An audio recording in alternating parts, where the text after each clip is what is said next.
Hi guys. ఈరోజు నేను atmospheric air కొన్ని ఇంపార్టెంట్ పాయింట్స్ నేను నేర్చుకున్నాను. అట్మాస్ఫిరిక్ ఎయిర్, అలాగే క్లైమేట్ క్లాసిఫికేషన్, హ్యూమిడిటీ, ఇంకా కొంచెం ఫార్మ్స్ ఆఫ్ ప్రెసిపిటేషన్, అలాగే కొన్ని phenomenons and instruments and uses అనమాట. సో ఇవి నేను చదువుకొని ఎక్కడ ఇంపార్టెంట్ ఏంటి అనేది నేను మీకు చెప్తాను అనమాట. ఓకే. సో ఇప్పుడు అట్మాస్ఫిరిక్ ఎయిర్లో గ్యాసెస్ ఎలా ఉన్నాయి, ఎంత వాల్యూమ్ ఉన్నాయో చూద్దాం.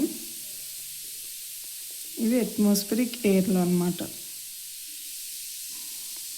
Atmospheric ఎయిర్లో gases nitrogen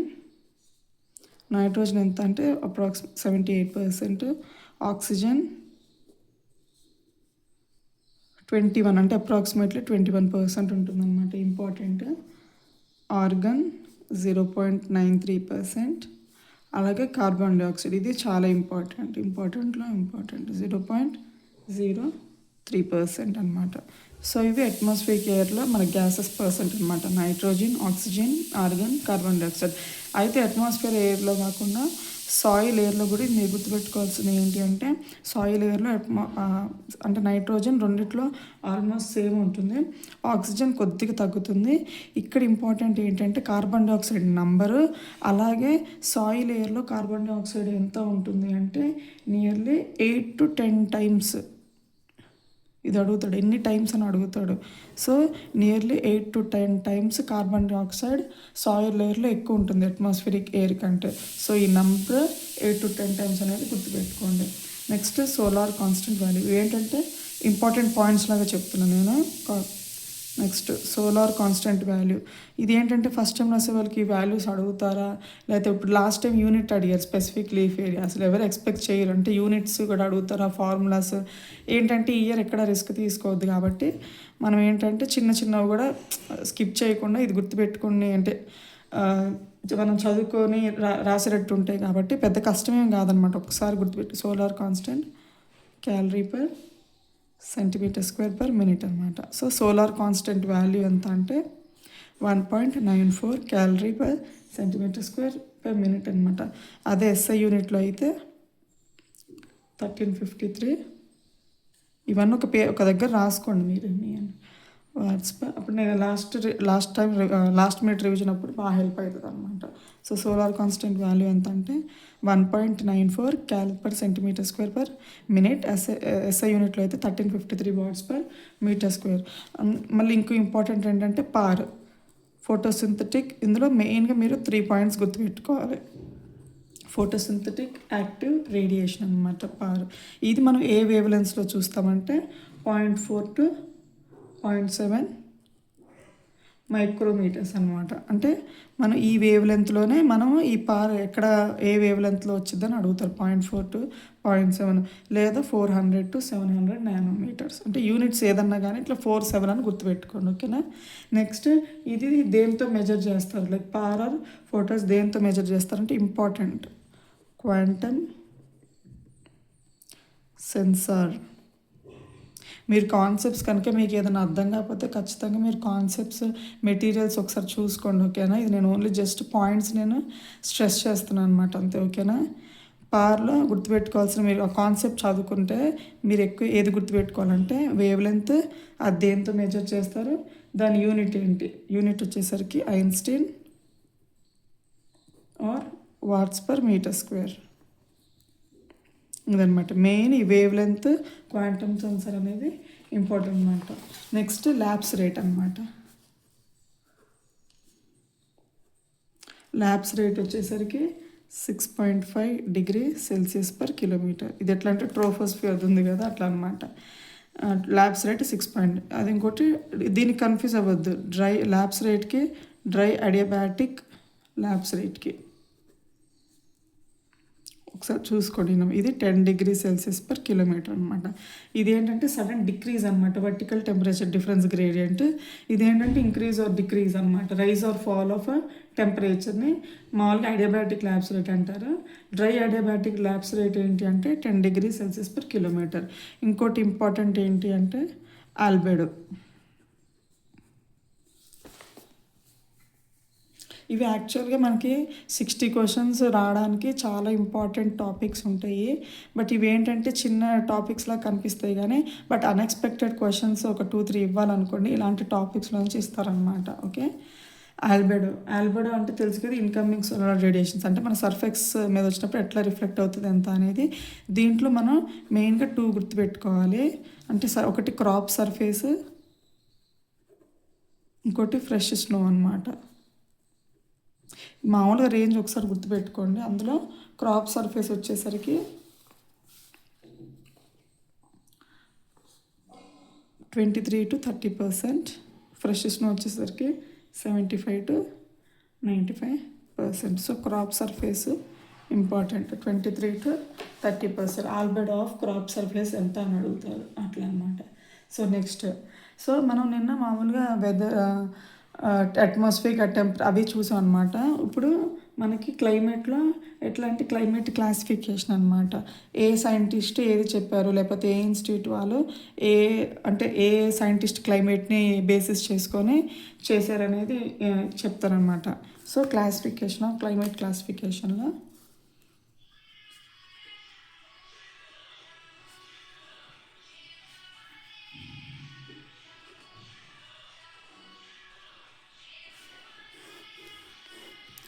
climate classification మాటలో.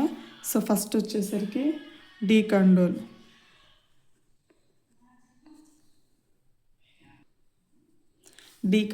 డీకండోల్ వచ్చేసరికి బేస్డ్ ఆన్ వెజిటేషన్ అనమాట.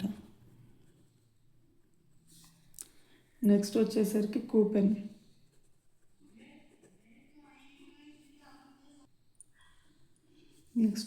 వచ్చేసరికి వెదర్ ఎలిమెంట్స్.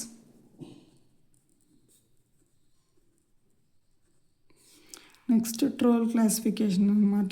ఏదైతే ట్రోల్ చేశారో ఇది ఏంటంటే ఇక్కడ గుర్తుపెట్టుకోవాల్సింది ఏంటంటే ఇక్రిసాట్ వాళ్ళు ఇదే ఫాలో అవుతారు అన్నమాట, ఈ క్లాసిఫికేషన్ని. అలాగే మనకు అగ్రికల్చర్లో ఎక్కువ యూస్ఫుల్ అయ్యే క్లైమేట్ మనం ఏదైతే బేసిస్ చేసుకొని క్లాసిఫై, అది ట్రోల్ బేసిస్ మీద అనమాట అగ్రికల్చర్ది. సో ఇది కూడా ఇంపార్టెంట్. ఏ క్లాసిఫికేషన్ బట్టి మనకు అగ్రికల్చర్కి యూజ్ అయ్యే ఏది క్లైమేట్ క్లాసిఫికేషన్ అంటే అది ట్రోల్ది అనమాట. ఇక్రిసాట్ వాళ్ళు కూడా ట్రోల్ది అడాప్ట్ చేస్తారనమాట. నెక్స్ట్ థార్న్వైట్ ఏమో based on precipitation evaporation index. ఈ ఫార్ములాస్ ఒకసారి చూసుకోండి. P index. నెక్స్ట్ వచ్చేసరికి ఇది ఇంపార్టెంట్, మాయిశ్చర్ డెఫిసిట్ ఇండెక్స్ అనమాట, ఎండిఐ.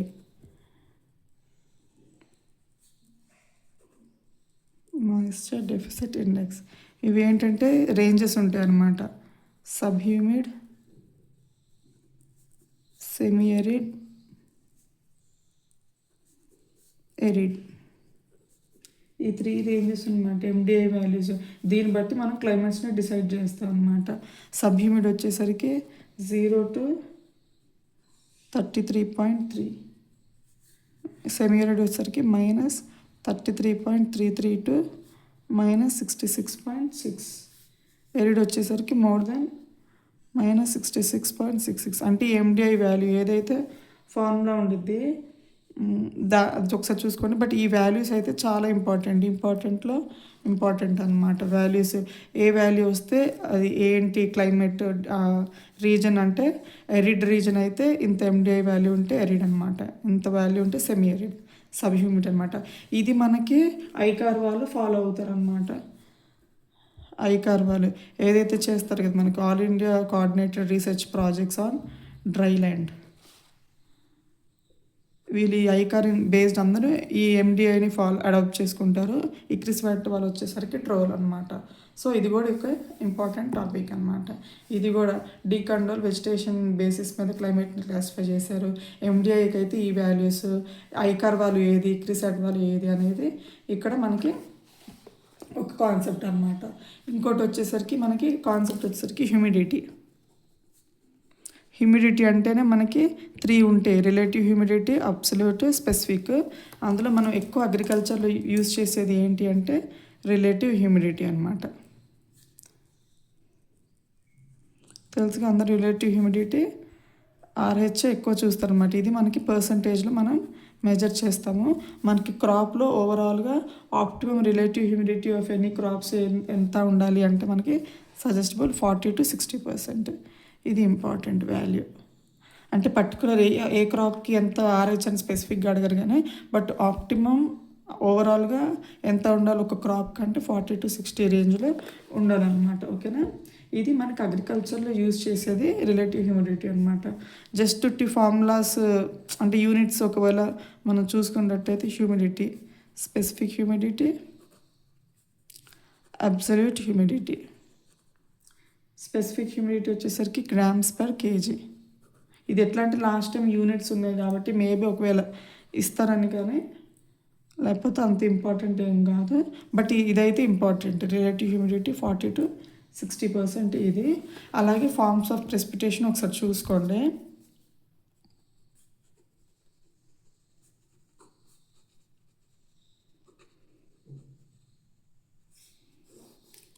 ఫార్మ్స్ ఆఫ్ ప్రెసిపిటేషన్ తెలుసు కానీ ఉంటాయి. Rain, drizzle, snow, fog, frost, mist అది అనమాట. సో వాటిల్లో గుర్తుపెట్టుకోవాల్సింది ఏంటంటే ఇప్పుడు మనకు సిమిలర్గా ఉండేది ఏంటిదంటే రెయిన్, డ్రిజిల్. అంటే కన్ఫ్యూజ్ అవుతాం. రెయిన్, డ్రిజిల్కి ఏంటంటే మెయిన్ అది మనకి వచ్చే అది మనకి పార్టికల్ సైజ్ వేరీ అవుతుంది అనమాట. ఎంత అంటే మనకు ఆ డ్రాప్లెట్ సైజ్ కనుక డ్రాప్స్ సైజ్ కనుక మోర్ దెన్ 0.5 mm ఉంటే రెయిన్, లెస్ దెన్ 0.5 mm ఉంటే డ్రిజిల్ అనమాట. ఇదేంటి అంటే డ్రాప్ సైజ్. అలాగే మనకి ఫాగ్, మిస్ట్ ఉంటుందన్నమాట.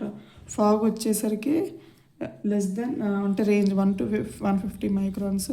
మిస్ట్ వచ్చేసరికి అంటే ఫాగ్లో ఇంకా థిన్ డ్రాప్లెట్ అనమాట. ఎట్లా అంటే 50-100 మైక్రాన్స్ అనమాట. 50-150 మైక్రాన్స్ ఫాగ్, మిస్ట్ అనమాట. సో ఇది ఫార్మ్స్ ఆఫ్ ప్రెసిపిటేషన్. ఒకసారి అన్నీ చూసుకోండి. రెయిన్ అని దీని అంటారు, drizzle, dew, frost, fog, mist. ఇందులో ఇంకోటి ఏంటంటే మనకు ఓవరాల్గా వాటర్ వేపర్ ఎంత ఆఫ్ అట్మాస్ఫియర్ లైక్ ఎంత కాన్స్టిట్యూట్ అంటే వాటర్ వేపర్ అంటే 0.001% of total global water. Important ఇది. వాటర్ వేపర్ పర్సెంట్ ఎంత అంటే ఇదన్నమాట. ఓకేనా.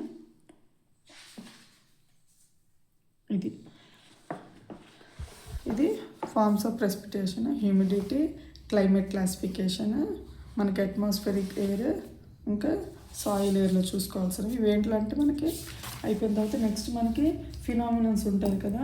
కాంటూర్, ఐజోప్లీట్స్, మనకి ఐజోహైట్స్, ఇంకా ఐజోఫీన్, ఐజోథర్మ్, ఐజోప్లీవియల్, అట్లా ఒకసారి అన్నీ చూసుకోండి ఆ ఫినామినన్స్. బట్ నేను కొన్ని ఇంపార్టెంట్ ఫినామినన్స్ చెప్పాలంటే ఇంపార్టెంట్ ఫినామినన్స్ మీరు అన్నీ చూసుకోవాలి. బట్ మీకు ఏదైతే కన్ఫ్యూజ్ ఉంటే లైక్ ఎక్కువ రివిజన్ ఇవ్వాలి అనేవి మీరు ఒక దగ్గర రాసుకొని నెంబర్ ఆఫ్ టైమ్స్ రివైజ్ చేసుకోండి. దీంట్లో మనకి ఎక్కువ కన్ఫ్యూజ్ అయ్యేది ఐజోప్లెట్స్. ఇంపార్టెంట్గా చెప్తున్నా. ఐజోప్లెట్స్ అంటే line join uniform values of any 2 phenomena అనమాట. ఎనీ ఫినామినన్స్కి జాయిన్ అయ్యేది ఐజోప్లెట్స్, ఎనీ ఫినామినన్. సెకండ్ వచ్చేసరికి ఐజోహైట్స్. ఐజో అంటే సిమిలర్ అనమాట, ఈక్వల్, సేమ్ అట్లా. ఐజోహైట్స్ వచ్చేసరికి ఈక్వల్ అమౌంట్స్ ఆఫ్ రెయిన్ఫాల్. అనమాట. ఐజోహైట్స్ వచ్చేసరికి ఈక్వల్ అమౌంట్స్ ఆఫ్ రెయిన్ఫాల్. అలాగే ఐజోహెల్ అంటే సంచన, అది అంత ఇంపార్టెంట్ కాదు. నెక్స్ట్ ఐజోఫీన్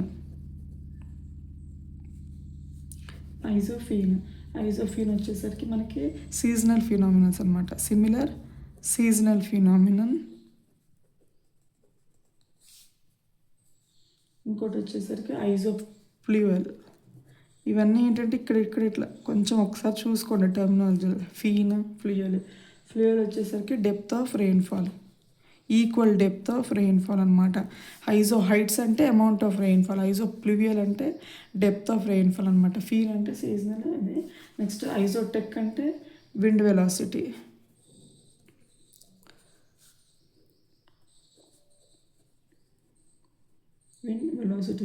ఇంక ఇది ఈజీగా చెప్పొచ్చు. ఐజోథర్మ్ అంటే టెంపరేచర్, అట్లా.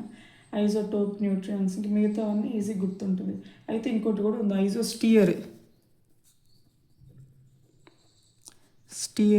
ఐజోస్టియర్ అంటే moisture content. Similar moisture contents ఉంటే ఐజోస్టియర్ ఉంటుంది అనమాట. సో ఇది ఒకసారి ఇవి చూసుకోండి అనమాట. ఐజోప్లెత్, ఐజోహైట్, ఐజోఫీన్, ఐజోప్లియల్, ఐజోటెక్, ఐజోస్టియర్ అనమాట. ఇవి ఒకసారి నెంబర్ ఆఫ్ రివిజన్స్ ఇవ్వండి. మిగతావి ఈజీగా అంటే మనకి బార్ అంటే ఐజోబార్, మనకి కాంటూర్ అంటే ఎలివేషన్స్, ఈక్వల్ ఎలివేషన్స్, ఐజోబార్ అంటే ఈక్వల్ ప్రెషర్స్, ఐజోథర్మ్ అంటే ఈక్వల్ టెంపరేచర్స్. ఇవి ఈజీగా గుర్తుంటాయి మనకి. ఇవి ఒకసారి చూసుకోండి. ఐజోప్లెత్స్ అంటే any phenomena, heights, amount of rainfall, phene seasonal phenomenon, plier depth of rainfall, tach wind velocities, steer moisture content. అలాగే మనకి ఇన్స్ట్రుమెంట్స్ అండ్ యూజెస్ ఉంటాయి. ఇది ఇంపార్టెంట్ అండి. అసలు ఖచ్చితంగా ఇందులో కాకపోయినా నా బట్లో ఏ ఎగ్జామ్ అన్నా ఇన్స్ట్రుమెంట్స్ అండ్ దేర్ యూజెస్ ఖచ్చితంగా ఒక మార్క్ వస్తుంది మనకి. ఇన్స్ట్రుమెంట్స్ అండ్ యూజెస్ లైక్ మనకి అందులో నేను ఇంపార్టెంట్వి చెప్తాను, మీరు అన్నీ ఒకసారి చూసుకోండి. మ్యాక్సిమం మనకి పేరు తగ్గట్టే ఉంటాయి, బట్ నేను ఇప్పుడు కొన్ని ఇంపార్టెంట్ చెప్తాను, అది మీరు రివైజ్ చేసుకోండి. ఆల్టీమీటర్ అంటే ఒకవేళ మీరు ఏమైనా మిస్ అవుతే చూసుకోండి. ఆల్టీమీటర్ వచ్చేసరికి హైట్ మెజర్ చేయడానికి. Next anemometer. అయితే ఇక్కడ విండ్వి 2 ఉంటాయండి, కన్ఫ్యూజ్ అవ్వద్దు. విండ్ స్పీడ్ అనుకోండి ఎనిమోమీటర్. ఏది విండ్ స్పీడ్ అయితే, అది విండ్ డైరెక్షన్ అనుకోండి విండ్ వెయిన్. ఇది అసలు కన్ఫ్యూజ్ అవ్వద్దు. ఎనిమోమీటర్ అంటే విండ్ స్పీడ్, విండ్ వెయిన్ అంటే డైరెక్షన్ అనమాట. ఓకేనా, ఇది ఒకటి గుర్తుపెట్టుకోండి.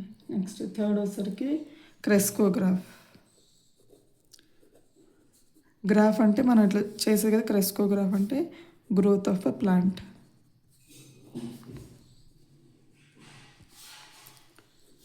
నెక్స్ట్ వచ్చేసరికి ఇంపార్టెంట్ టెన్షియోమీటర్, పేరులోనే ఉంది టెన్షియోమీటర్. Soil moisture tension, soil moisture టెన్షన్ని టెన్షియోమీటర్తో చేస్తారన్నమాట. ఓకేనా. Next porometer. పోరోమీటర్ అంటే stomatal behaviour, pores, stomatal pores అని అట్లా గుర్తుపెట్టుకోవచ్చు.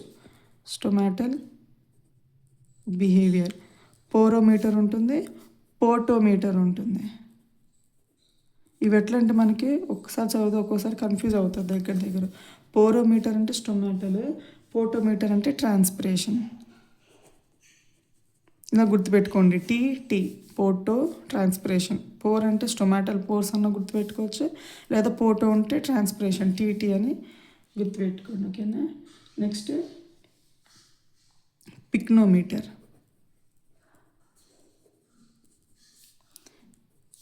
పిక్నోమీటర్ వచ్చేసరికి స్పెసిఫిక్ గ్రావిటీ ఆఫ్ సాయిల్.